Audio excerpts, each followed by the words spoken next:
Dynamic shooters in the Bagel show are not exactly in vogue now, but certainly not deprived of the attention of the public and developers. Recently, the Grad 2 came out, an absolutely wonderful and very likely difficult game. The only thing she lacks is perhaps a cooperative, but in Gunfire Reborn there are no problems with this, and in general the action movie is remarkable, no joke. Now it has a 56,000 reviews on Steam and very positive ratings. What is its miracle from China? And the fact that game is Chinese is immediately clear. The first available hero, a funny cat in a hat, enters the lonely crypt to the music with Asian motif to fight numerous enemies, upgrade, choose new weapons, proudly put a foot on the neck of the next boss and go further. Yes, there is no special miracle in Gunfire Reborn. The gameplay basis is extremely simple and clear. We fight with a first-person view, develop, meet merchants, open new heroes, weapon and location. But the main thing in this scene is the variety of weapons that pull like from a cornucopia and make you remember the Borderlands.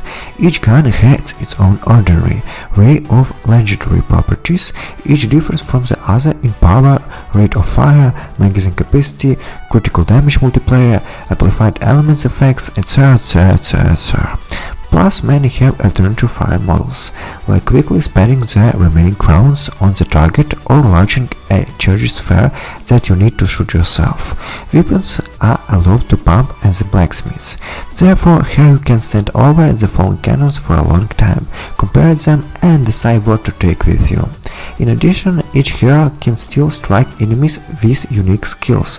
For example, the first cat throws smoke grenades and release an energy ball that binds the target and deal damage. And the pink bunny peach fires a variety of knives at the target of Somor's exploding crossbows that mark all enemies in a radius and deal powerful damage. There's also a bear, a swallow, a turtle and a miracle hero named Thunderbolt, who strike reptiles with lightnings. Now, new heroes are opened mainly for fragments of souls, which we accumulate as we progress through location or when we reach a new level of abilities. For example, to unlock Teddy Bear you need to get to the 25th and Thunderbolt will open only on the 55. Ability levels are pumped just for fragments of souls, after losing a run or you decide to go out yourself.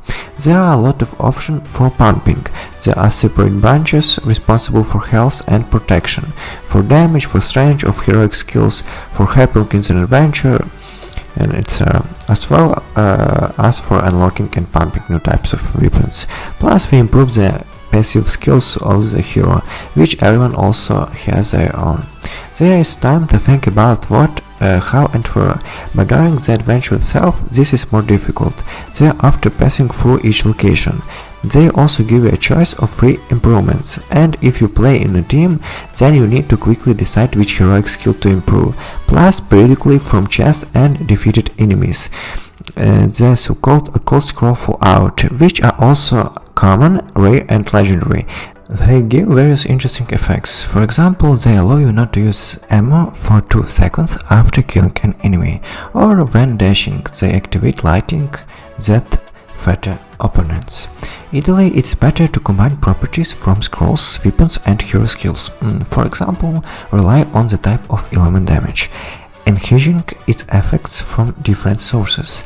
In addition, sometimes they offer to get and replace more rare and even legendary properties for guns and scrolls, but for this you have to sacrifice something or agree to take a cursed scroll, and the latter are voted with unpleasant features.